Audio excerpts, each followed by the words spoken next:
सबसे पहले मैं आपको बताती हूँ कि देवउठनी एकादशी है क्या। देवउठनी एकादशी, जिसे प्रबोधिनी एकादशी या देवोत्थान एकादशी भी कहा जाता है, हिंदू धर्म में अत्यंत महत्वपूर्ण तिथि है। ये कार्तिक माह के शुक्ल पक्ष की एकादशी तिथि को मनाई जाती है। मान्यता है कि इस दिन भगवान विष्णु जी 4 महीने की योग निद्रा यानी चातुर्मास से जागते हैं। इसी कारण इसे देव जागरण या देव उठनी भी कहा जाता है। ये दिन शुभ कार्यों की शुरुआत के लिए अत्यंत पवित्र माना जाता है, क्योंकि चातुर्मास के दौरान विवाह, गृह प्रवेश, यज्ञ, संस्कार आदि शुभ कार्य वर्जित रहते हैं। देवउठनी एकादशी के साथ ही इन सब कार्यों की पुनः शुरुआत होती है। अब जानिए कि इस साल देवउठनी एकादशी की तिथि और समय क्या है। ये तिथि प्रारंभ होगी 1 नवंबर 2025 शनिवार को सुबह 9:11 से और समाप्त होगी 2 नवंबर 2025 रविवार की सुबह 7:30 बजे। यानी एकादशी व्रत की तिथि रहेगी 1 नवंबर 2025। अब मैं आपको बताती हूँ कि देवउठनी एकादशी की सही पूजा विधि। सबसे पहले प्रातः स्नान कर भगवान विष्णु की मूर्ति या चित्र के सामने दीप जलाएं। फिर तुलसी का पौधा स्नान कराकर उसके पास दीपक जलाएं। कुछ जगहों पर तुलसी विवाह का आयोजन भी किया जाता है, जिसमें भगवान विष्णु यानी शालीग्राम और माता तुलसी का विवाह कराया जाता है। इसके बाद भगवान विष्णु को पीले फूल, धूप, दीप, नैवेद्य और तुलसी पत्र अर्पित करें। फिर ओम नमः भगवते वासुदेवाय मंत्र का जाप करें। दिन भर व्रत रखकर शाम को आरती करें और प्रसाद ग्रहण करें। देवउठनी एकादशी कार्तिक मास के शुक्ल पक्ष की एकादशी तिथि को कहते हैं। इस दिन भगवान विष्णु के साथ समस्त देवतागण 4 महीनों की निद्रा के बाद जागृत होते हैं और सृष्टि का कार्यभार संभालते हैं। इस दिन भगवान विष्णु की विधि विधान से पूजा की जाती है और उनकी प्रिय वस्तुओं को भोग लगाया जाता है। इसके साथ ही पूजा में देवउठनी एकादशी का व्रत कथा का पाठ किया जाता है। इसका पाठ करने से आपको भगवान विष्णु का आशीर्वाद मिलने के साथ ही आपको व्रत का 2 गुना फल प्राप्त होता है। अब मैं आपको देवउठनी एकादशी की कथा सुनाती हूँ। देवउठनी एकादशी के लिए 2 कथाएं प्रसिद्ध हैं। अब सुनिए पहली कथा। एक राजा के राज्य में सभी लोग एकादशी का व्रत रखते थे। वहाँ की प्रजा, नौकर, चाकरों से लेकर पशुओं तक को एकादशी के दिन अन्न नहीं दिया जाता था। एक दिन किसी दूसरे राज्य के एक व्यक्ति राजा के पास आकर बोला, महाराज, कृपा करके मुझे नौकरी पर रख लें। तब राजा ने उसके सामने एक शर्त रखी कि ठीक है, रख लेते हैं, लेकिन रोज तो तुम्हें खाने को सब कुछ मिलेगा, पर एकादशी को अन्न नहीं मिलेगा। उस व्यक्ति ने उस समय हाँ कर ली, पर एकादशी के दिन जब उसे फलाहार का सामान दिया गया तो वो राजा के सामने जाकर गिड़गिड़ाने लगा, महाराज, इससे मेरा पेट नहीं भरेगा, मैं भूखा ही मर जाऊंगा, मुझे खाने के लिए अन्न दे दो। राजा ने उसे शर्त की बात याद दिलाई, फिर भी वो अपनी बात पर अड़ा रहा और अन्न छोड़ने को राजी नहीं हुआ। तब राजा ने उसे आटा, दाल, चावल आदि दिए। वो नित्य की तरह नदी पर पहुंचा और स्नान कर भोजन पकाने लगा। जब भोजन बन गया तो वो भगवान को बुलाने लगा, आओ भगवान, भोजन तैयार है। उसके बुलाने पर पीताम्बर धारण किए भगवान चतुर्भुज रूप में आ पहुंचे और प्रेम से उसके साथ भोजन करने लगे। भोजन आदि करके भगवान अंतर्धान हो गए तथा वो अपने काम पर चला गया। 15 दिन बाद अगली एकादशी को वो राजा से कहने लगा कि महाराज, मुझे 2 गुना सामान दीजिए, उस दिन तो मैं भूखा ही रह गया। राजा ने कारण पूछा तो उसने बताया कि हमारे साथ भगवान भी खाते हैं, इसीलिए हम दोनों के लिए सामान पूरा नहीं होता। ये सुनकर राजा को बड़ा आश्चर्य हुआ। वो बोला, मैं नहीं मान सकता कि भगवान तुम्हारे साथ खाते हैं। मैं तो इतना व्रत रखता हूँ, पूजा करता हूँ, पर भगवान ने मुझे कभी दर्शन नहीं दिए।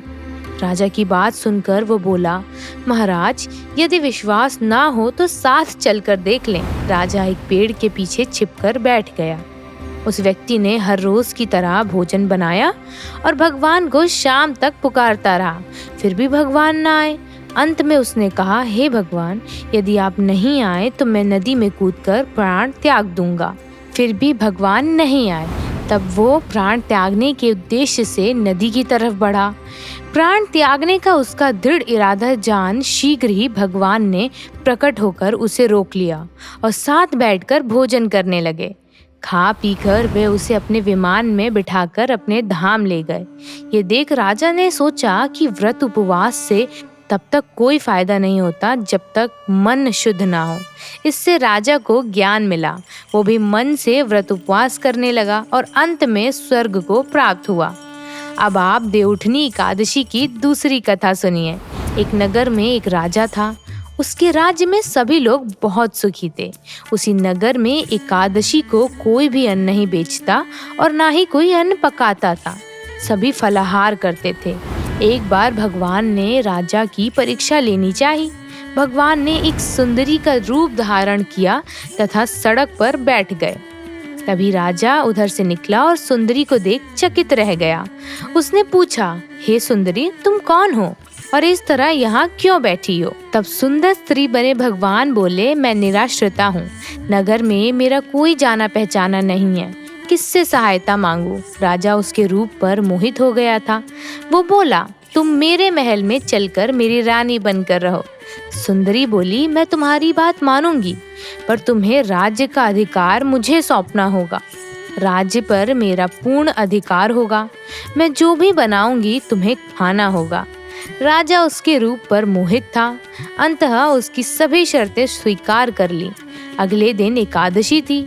रानी ने हुक्म दिया कि बाजारों में अन्य दिनों की तरह अन्न बेचा जाए। उसने घर में मांस, मछली आदि पकवाए और परोस कर राजा से खाने के लिए कहा। ये देखकर राजा बोला, रानी, आज एकादशी है, मैं तो केवल फलाहार ही करूंगा। तब रानी ने शर्त की याद दिलाई और बोली, या तो खाना खाओ, नहीं तो मैं बड़े राजकुमार का सिर काट दूंगी। राजा ने अपनी स्थिति बड़ी रानी से कही तो बड़ी रानी बोली, महाराज, धर्म न छोड़ें, बड़े राजकुमार का सिर दे दें। पुत्र तो फिर मिल जाएगा, पर धर्म नहीं मिलेगा। इसी दौरान बड़ा राजकुमार खेलकर आया।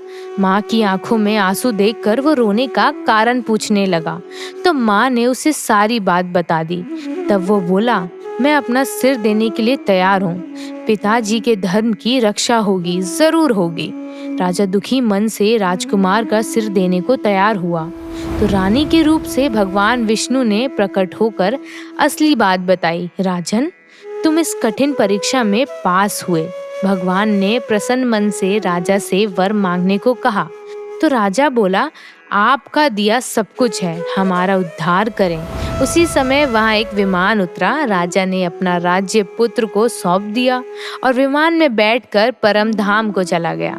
देवउठनी एकादशी की एक कथा का संबंध लक्ष्मी जी से भी जोड़ा जाता है।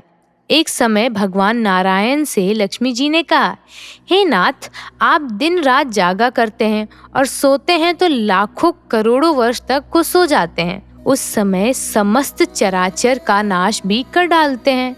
अतः आप नियम से प्रतिवर्ष निद्रा लिया करें। इससे मुझे भी कुछ समय विश्राम करने का समय मिल जाएगा। लक्ष्मी जी की बात सुनकर नारायण मुस्कुराए और बोले, देवी, तुमने ठीक कहा है। मेरे जागने से सब देवों को और खासकर तुमको कष्ट होता है। तुम्हें मेरी सेवा से जरा भी अवकाश नहीं मिलता। इसलिए तुम्हारे कथा अनुसार आज से मैं प्रतिवर्ष 4 मास वर्षा ऋतु में शयन किया करूंगा। उस समय तुमको और देवगणों को अवकाश होगा। मेरी ये निद्रा अल्प निद्रा और प्रलय कालीन महानिद्रा कहलाएगी। ये मेरी अल्प निद्रा मेरे भक्तों को परम मंगलकारी, उत्सवप्रद तथा पुण्य वर्धक होगी। इस काल में मेरे जो भी भक्त मेरे शयन की भावना कर मेरी सेवा करेंगे और शयन और उत्पादन के उत्सव आनंद पूर्वक आयोजित करेंगे, उनके घर में तुम्हारे सहित निवास करूंगा। देवउठनी एकादशी का जीवन में बहुत ही ज्यादा महत्व है। ये दिन नए आरंभ का प्रतीक है। इस व्रत को करने से विष्णु कृपा मिलती है और पाप नष्ट होते हैं। वैवाहिक जीवन में सुख, शांति और प्रेम बढ़ता है। आर्थिक समृद्धि एवं मानसिक शांति प्राप्त होती है।